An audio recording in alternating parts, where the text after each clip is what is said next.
Today, Rosh Chodesh Elul is a very unique beginning of a unique month. We wish everybody a Chodesh Tov. Chodesh means renewal. And Elul is the month of Teshuvah. Teshuvah means renewal.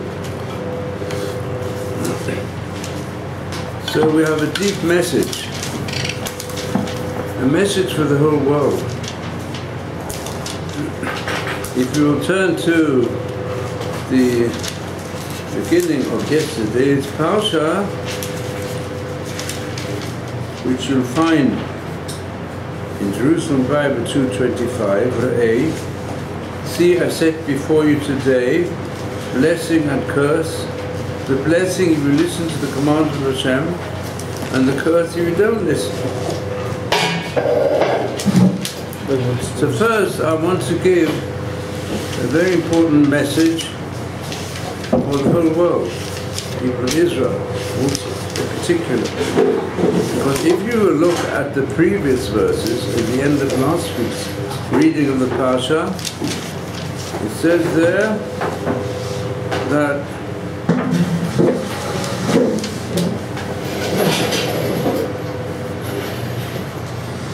if you listen to Hashem, to walk in all His ways, and hold fast to Him, and love Him, then He will drive away all your enemies from you, and you will take possession of the land of the other nations, and every place whereon the sole of your foot shall tread shall be yours. There shall be no man able to stand against you, for Hashem your God shall lay the fear of you and the dread of you upon all the land that you shall tread upon, as He has spoken to you. This became fulfilled in part in the conquest of Yeshua. But since then, it didn't happen again. Because the first kingdom, unfortunately, which began also with the command of Hashem to occupy and to wage wars, during which there were hidden miracles, and sometimes even open miracles. But then, unfortunately, the people of Israel did not live up to becoming the people of Hashem, and they served idols. So they were banished. 10 tribes became intermingled with the other nations. The remaining tribes were banished to the Babylonian Empire, and the second possession of the land of Israel was not conquest. It was an international agreement that Ezra could go up. He went up with a small group, and the constant situation of the Second Temple period was one not of complete power over the part of the land in which they occupied, but it was primarily under the tutelage and, to some extent, dominion of first the Greeks and then the Romans. And since then, there's never been a time, since the time of Yeshua, that the people of Israel have, as it were, occupied this land independently. And with the agreement originally of the nations of the world, but being a constant battling to protect our independence here in Israel. So therefore, to some extent, this applies today. We've also seen in the miracle of the Six-Day War, where the people of Israel, in the land of Israel, were surrounded by millions of military powers that wanted to destroy us, but the much smaller army of the people of Israel was able to reject them. And in fact, in this battle, to be able to take back even the whole city of Jerusalem and other parts of the land. Unfortunately, since that time, there's been a slippery slope of giving back, even with the encouragement of this so-called independent government. So we're in constant battles, but there's still certain areas which we're able to occupy and control, to protect ourselves. So listen to this interpretation, the prophetic one, given by the Or HaChaim HaKadosh, a fantastic commentary. Chumash, he says like this. He says, if the people of Israel will be loyal to Hashem and listen to His voice, then wherever we've managed to occupy and take over part of the original land which was promised to us, so Hashem says you'll keep it. And the other nations will flee away from you. And this actually happened in the Six-Day War. That's what happened. And even it's recognized to some extent by the Hamas, one of our enemies, who want to drive us all into the sea here in Israel. But the leaders of Hamas, in the last war, when their weapons, which were top weapons supplied primarily by Iran, and the people who were targeting different places in Israel were trained, and their missiles missed the targets constantly, they said, God must love the people of Israel, they're praying to Him too much. That's what they said. So that's even recognized by our enemies, that we have at times, even in the last war where we lost quite a bit, but on the other hand, we were able to stop them attacking us. You know that last Rosh Hashanah, the plan was that the underground tunnels which were prepared by Hamas, they had a whole program to go and make the attack on Rosh Hashanah, on last Rosh Hashanah. They were all prepared, and that different underground tunnels which are not yet known to the people of Israel, to the Israeli authorities, didn't know about it, and they would have surprised us. Who knows what might have happened. But what happened, some of you may know the story, primarily because of people who kept Shemitah and other things like that. So there were certain Jewish people supervising the crops right on the border, and they prepared. That's how it started. It all started with a miracle. That there was supposed to be standing grain, and which would hide the terrorists who were preparing themselves in the underground tunnels to go and make a surprise attack. And they were discovered because when they came above the tunnel, they thought there was standing grain there, but it had all been harvested. Harvested for the purpose of Shemitah. It was harvested in that time before the Shemitah to be able to provide crops in the right manner, and it took them by surprise. So they all came out, a whole row of well-armed terrorists, and they were exposed in the open. And therefore when they saw them coming up from the tunnel, then they realized what's going on with the underground tunnels. So that gave the ability to go and destroy those tunnels. As a result, they couldn't go on afterwards because they then came the war and so on. They weren't able to fulfill their plan for last Rosh Hashanah. Well, now we're in the month of Elul before the next Rosh Hashanah. So listen to this commentary on this parsha. The parsha begins, see, I said before you today, a blessing or a curse. And it follows on after the great blessing of the people of Israel being an independent people in our own land. And it's a bit surprising. What is it? It seems to be, that's one thing, then comes the blessing and the curse in the land. So the Or HaChaim says, you should look, Re'eh, I'm giving you today blessing and the curse, because your occupation of the land of Israel, your power of independence can be an enormous blessing. When? If you use it entirely for the service of Hashem. If the majority of the people Hashem knows when the majority arrives. They are dedicated heart and soul to love Hashem. But this has got to be the land which will bring peace to the world. How can peace come? Only if we set the right example to the whole world. But what happens if you don't? Im lo tishma'u, then it will become a curse. What will become a curse? Your occupation of the land. Why?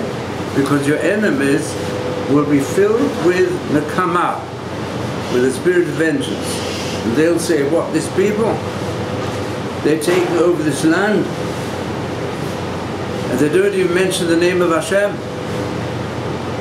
Yeah? They don't allow the name of Hashem to be in the Declaration of Independence or in the national anthem. And they're supposed to be my people, I'm supposed to love.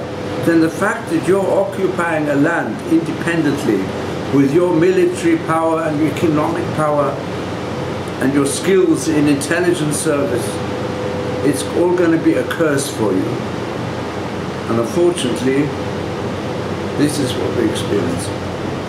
When the spirit of vengeance becomes stronger and stronger amongst our enemies, and they'll say, it's even clear, it doesn't even need an interpretation. If you read what's happening today around here, that's what's happening. And then the fact that we are an independent people, we're a powerful military power in the Middle East, is a curse. But the nation will say, oh, you've got non-conventional weapons as well. Oh yes. You think you're going to rule the Middle East? So they'll say, we'll take vengeance on you. It's written in this parsha. So you might say, what does it have to do with Rosh Chodesh Elul? And what does it have to do with the present world situation? It's going to be further now. Because, and for this, it's a good idea. You should please keep up these pages. Anyone who knows Hebrew, and even those who are learning Hebrew, I'm going to paraphrase it. This is Introduction to Elul from Rav Dessler. And I must tell you, Rav Dessler was the deepest philosophical and psychological interpreter of what's generally called the Musa Shitta. But the Musa Shitta is nothing new. Musa is really the basis of the whole Torah. In other words, the Torah is there to improve character, to improve the character of the human being, of all human beings, and especially of the people of Israel, because we're supposed to be the model for the nations to follow. So, let me explain this. By doing it by another interpretation of the first verse of yesterday's parsha, the simple interpretation. Re'ei, see, I give before you today blessing and curse. So here's a question. Re'ei is, what is it, singular or plural? Singular. And lifnechem is singular or plural? Plural. So it should, therefore, the verse should have been Re'u lifnechem or Re'ei lefanecha. How is it that in one phrase there's a change between the singular and the plural? It says, see you singular. What I set in front of you in the plural, a blessing and a curse.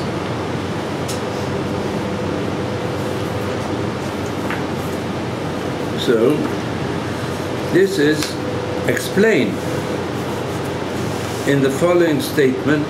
Now if we can turn to the printed text I've given you from Rav Dessler. He quotes a Gemara Tosefta from Kiddush, which it says, Le'olam dire atzmo, a person should regard himself Kilo kol ha'olam kulo, as though the whole world is half guilty and half innocent. Chetzo chai v'chetzo zakai. Half is guilty and half is innocent. Asa mitzvah achat, if a person performed one good deed, hichriyet atzmo v'et ha'olam kulo l'chavzechu. If he did one good deed, then he tips the scales for himself and for the whole world entirely on the side of merit.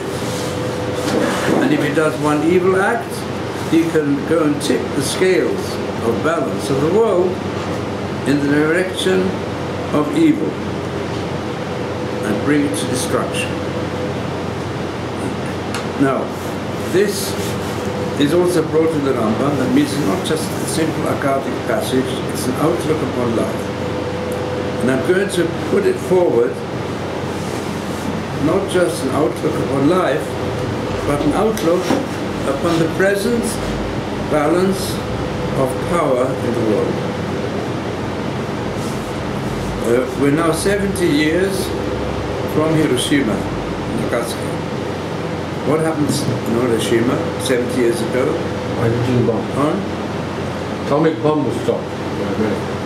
Little big boy fell down. Millions of people, some killed directly and some killed as a result of radioactive fallout, were killed. Innocent people. It was a terrible situation. And it's very interesting that can you move it? It's got to be in the middle, fan. The talk is always better when I face the audience. I can't face the audience. Thank you very much. Thank you very much. So,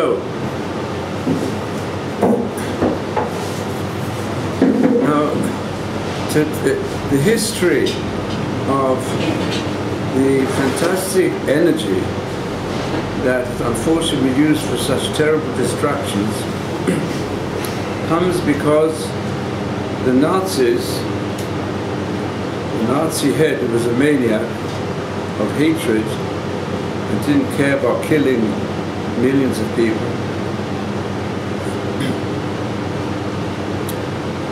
and we had others, dictators also, didn't care about killing millions.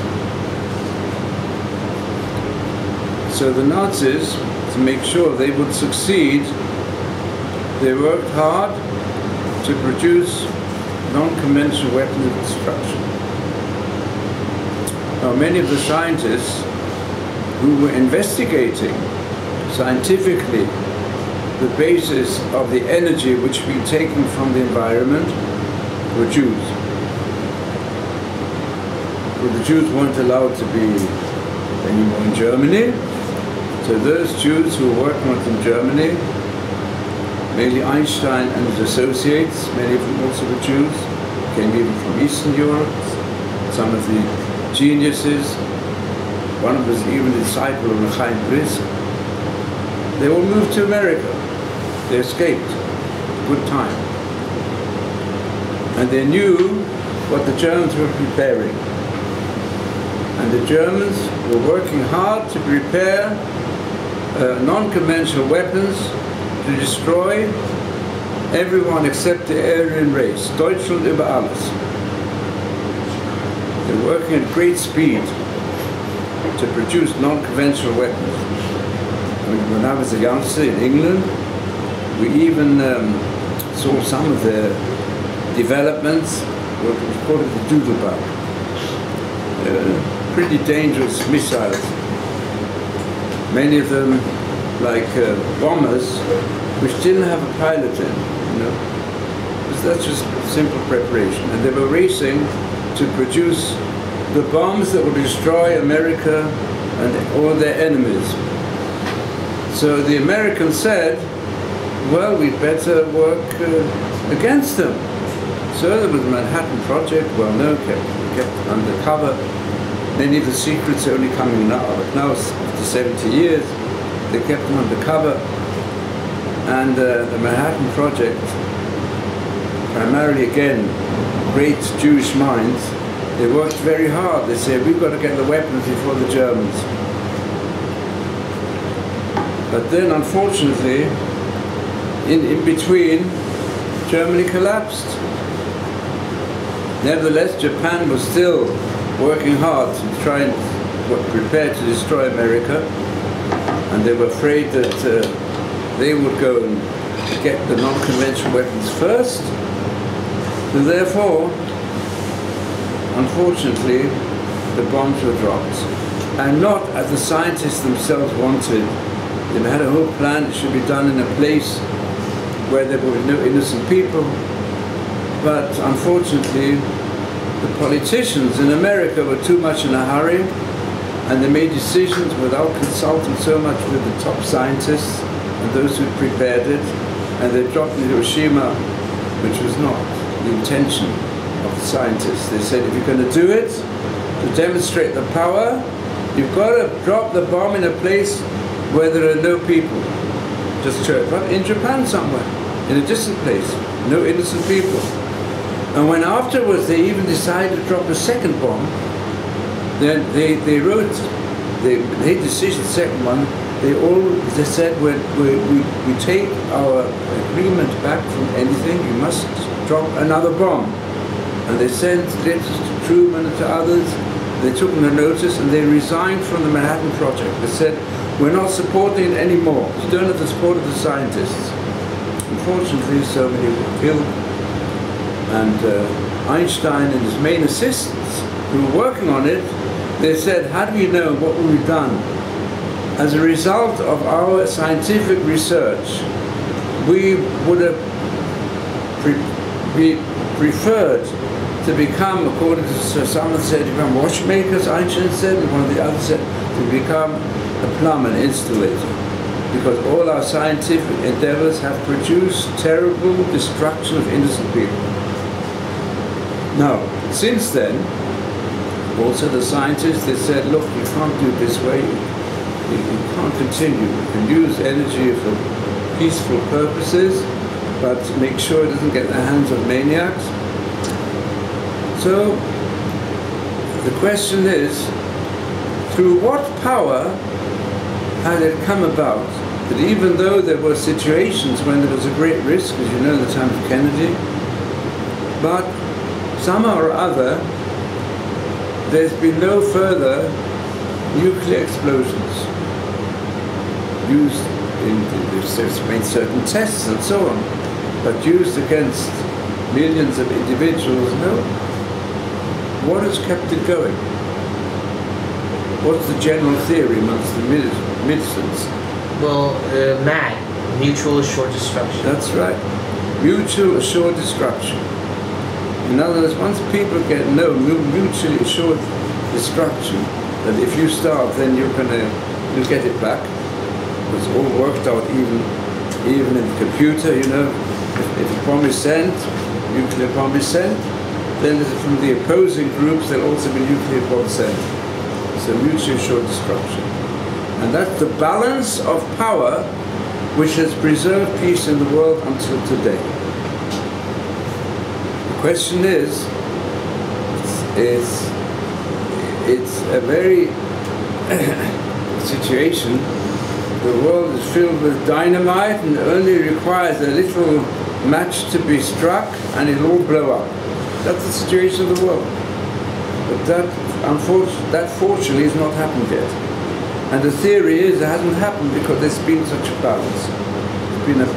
And everyone knows today that if that balance is upset, that means you get one maniac who doesn't care for mutually assured destruction. Then you're going to be in for trouble. And therefore the main concern today is, what do you mean these terrorists, many of them, they're suicide bombers. Their approach to life is suicide.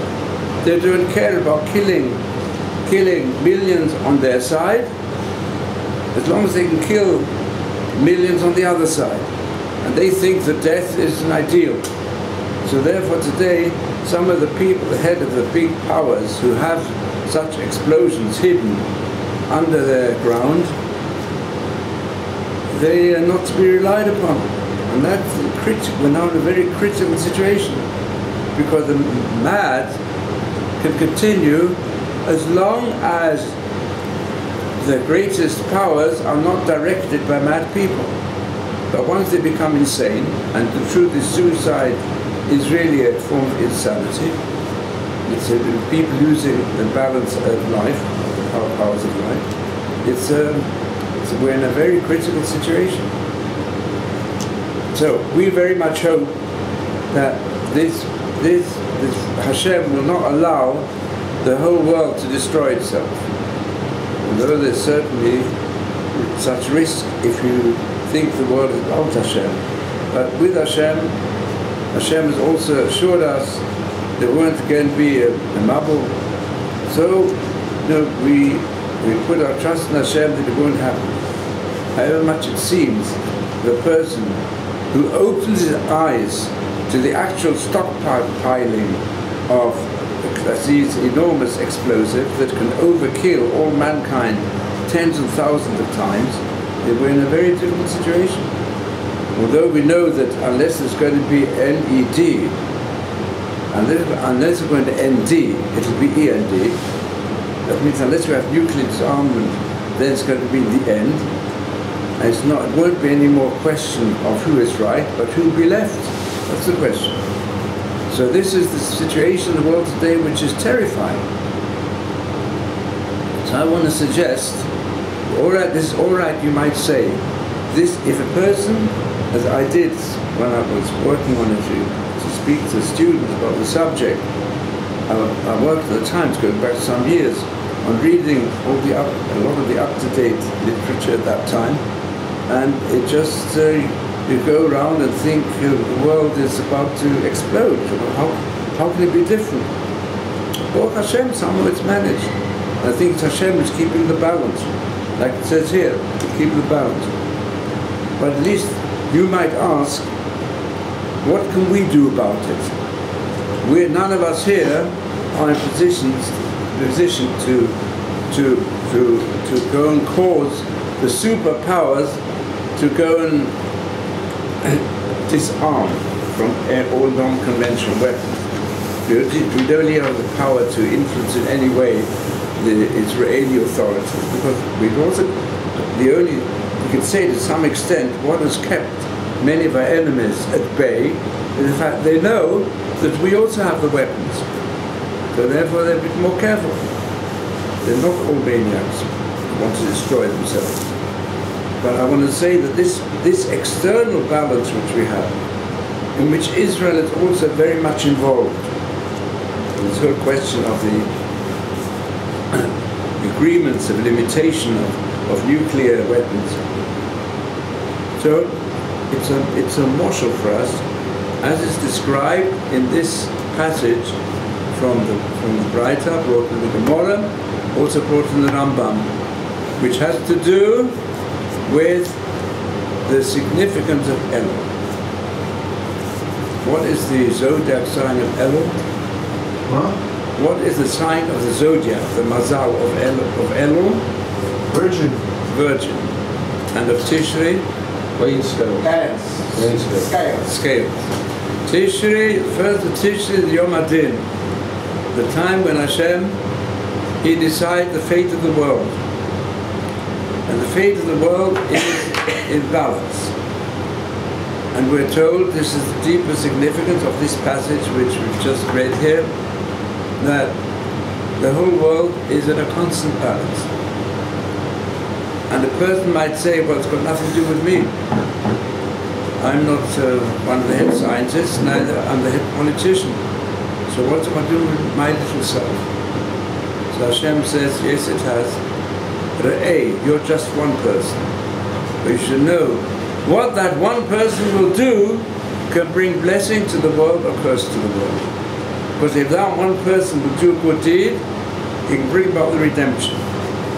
So that's the continuation of this phrase. The Rambam says, the Gula will come. And what that person will do evil will bring destruction to the world. That means mankind is made up of a lot of individuals. And the people of Israel, we're supposed to be, you can say, the pilots of the spacecraft called Earth. Because we've been given a book of directions. The world is a spacecraft which is heading towards its destruction because it's not being steered by expert pilots. The expert pilots are the people of Israel. We're supposed to be the Mamlechet Kohanim Boruch Kadosh, chosen by Hashem, to give leadership and to give guidance to the world. How can we do it? Each person's got to do his part. And you never know what's going to change, how things are going to change. There's a principle also known today in science, what takes place in one corner of the world, where one group even of beings can influence, everything is a chain reaction, can influence worldwide changes in nature. And similarly also, what's happening in the world around us. So therefore, why in our tefillot, we say to Hashem, we ask, please Hashem, that we want the nations of the world to turn to you. We want all the wicked people, they should all do teshuvah. And our prayer is strong. Prayer has an impact. We know prayer can save lives. Even that's not medical research, statistically, when people pray for people in danger of dying, and even but prayer helps. It can preserve their lives. Similarly also, prayer and closeness to Hashem and dedicating oneself to virtue, the path of Hashem, can change the world. And that's, each one has to know that. And each one's responsible. That's what it says that A is singular. Don't think the blessing and curse for you and for the rest of the world will come about by other people. It'll come about through you. Each person's got to know it's for me to change. So this is, I think, most important lesson. And the way it's the major interpretation of the verses that are brought here. So Hashem says, if you would have done it before, the world would already be a different place, and war would have become obsolete, and human beings would have recognized the power of Hashem, as it says in the prophets. And it says in the prophet, it says it also on the building of the United Nations. That means the nations of the world do recognize it already, many of them, underneath. But we're not strong enough, unfortunately, in our Satanists to have produced it until today, but every day it will change. Now Rav Dessler treats this in the following way. There was something on the street. He said like this: what is the basis of this, that one person, if he'll change himself, become more saintly than before, he can change the whole world, and one sinner can change the world. Mishum de b'chol ha'olam mishtanit halakat shamayim mimahem, because the way in which Hashem, from above, leads the world is on the basis of pi kol ma'aseh shel kol yachid v'yachid, from the actions of each individual, because each individual is part of mankind. It's like you see it in voting for governments. We know that you can get, for example, in America, it'll be Democrats and the Republicans. So one vote can change who's going to be Prime Minister, the Republican or the Democrat. One vote can change. In Florida, it was very close, and I was there to testify. Yeah. Every vote came down to thousands. So this is not only Malchut above. This is the Malchut from Hashem also. Not only the governments below. The government Hashem is Acharab Lahatot. Only Hashem does not go just for individual votes. There can be one tzaddik who's so great, he's like 10,000 people. Like Moshe Rabbeinu was like 600,000 people. So, but he says like this. Rav Dessler goes in the details of halakha. Halakha is really hashkafa. Halakha is not just what to do, go on the right path in life, but also how to understand the right path in life. So he says, in a betit didan potrim bigrama. Now, if a person has caused someone else to sin, is he guilty or not? He's responsible for every sin that is caused because of him. No, even if, how is it defined halachically? Don't put a stumbling block in front of your friend. There's a principle is that groma is potter b'nizukin, it's not liable. B'dina adam, but you're liable b'dina shamayim. It's a moral wrong. That means that human beings, because you haven't actually seen it openly, directly coming from this person, then we say you can't go and penalize him. You might make mistakes and so on. But Hashem knows when a person could have saved the person's life. Where do we have in the Chumash the enormous responsibility upon the elders of the people for sins they did not commit. Where do we have it represented? I know that Shlomo Melech was punished not because he sinned, but because he didn't reprimand his wives from sinning. Yes, okay, but where do we have it with regard to the, that means those who've got enough knowledge and understanding to give guidance of Torah to the nation in their lives. Sure, he was punished for his sin. It wasn't directly answering your question, but we see that even on Moshe Rabbeinu's level, because he was on such a high madriga, that for his tiny little sin, which is not really even a sin, Hashem had to punish to show that he judges the world in such, that he judges. Because he could have done more Kiddush Hashem, he could have sanctified the name of Hashem on a larger level than he did. Because of that, he was punished. He was very severe punishment, not to come into Eretz Israel. But the classical example is, in fact, it's very interesting, when there was the massacre in Sabra and Shatila and so on, they made a commission of inquiry in Israel, as Israel was responsible for that massacre which took place in the refugee camps in Lebanon between two groups of Christians and Muslims. And they said the Israeli army could have done more to solve it. So they brought also this illustration. Why should they weren't get the battle? Nobody was killed by Jews. It was a battle that took place in the refugee camp between different groups. But the Israeli Commission of Inquiry came to the conclusion that the leaders of the army, the leaders of politics in Israel, could have stopped it in a certain way. So they could have done more for peace. And they brought the proof from the Chumash. From where they bring the proof? When we have the case where you find a person killed and you don't know who the murderer is. If you know the murderer is, you go and bring him to court. You bring him to the Sanhedrin and he would get his punishment. But if you don't know who the murderer is, then who's got to go and bring the atonement? Who? The elders. The elders. They have to go bring an atonement. Look at the Jesus man. But they've got to know we're guilty. Why are we guilty? Because we didn't do enough to protect this person. We should have done more, at least to remove the murderers, or we could have done more to protect every person becoming a victim of murder. Therefore, we're responsible.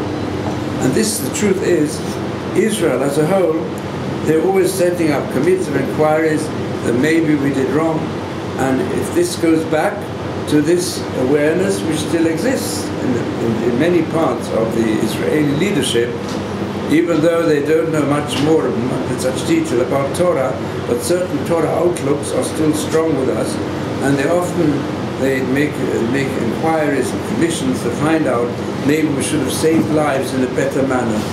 But this is the case where we see that we as Jews, we've got responsibility, and it teaches us, but Dine Shamayim, when it comes to the heavenly account and reckoning, Hashem takes into account what a person could have done, didn't do. That's also considered to be evil. So therefore, each person's got to know. We can say to ourselves, how can we, for example, at the moment, stop the world arming itself to face a nuclear war? What can we do to stop it? The answer is we can. According to the ways of the whole Tanakh, we Jews can change it. Because ultimately Hashem leads the world. And Hashem is waiting for us to do teshuvah, to turn to Him. That's the concept of Elul. And you know what Elul means? And if you know? Yeah, that means you've got to have more love of Hashem. But even etymologically, in the Aramaic, those who do Shnai Mikra Ve'echatab, in the Aramaic, V'yaturu, at Eretz Canaan, you've got to search out the land of Canaan. You look at the Aramaic translation of Chumash, what is it? The Alun. Alun? Alun means they should search. Examination? Examination, to make a search. So we've got to know in Elul, Re'eh, let's even make a search. Let us choose the path of blessing. And also here we have the most important principle of all, which is to know that we for freedom of choice. A person shouldn't say, well, you know, I've been made a lazy person. That's how Hashem made me. So therefore it's difficult for me to come to time for davening. Or if somebody asks me to help, in different things. It's difficult for me. But each person uses power of freedom to overcome his weak points. We've all got weak points. One is I get angry easily. That's how Hashem made me. So therefore, get angry, I'll shout back at the person, or I won't speak to him. Whatever. So person should know, we, all of us, each one on his level, has got to do more. And of course, doing more does not mean going into doing too much for one's health. It's got to be, health is equally important. You've got to keep yourself healthy. You have to sleep enough and eat enough and everything, but still, within the borders of whatever tools Hashem gives us, each person should do more to spread Torah, to be better examples to others. So let us all make this thorough search and bring blessing to the world. So this is the message for today. And perhaps I'd like to take any questions at the beginning of the sheet tomorrow. But if you either keep this sheet or give it back to me. What do you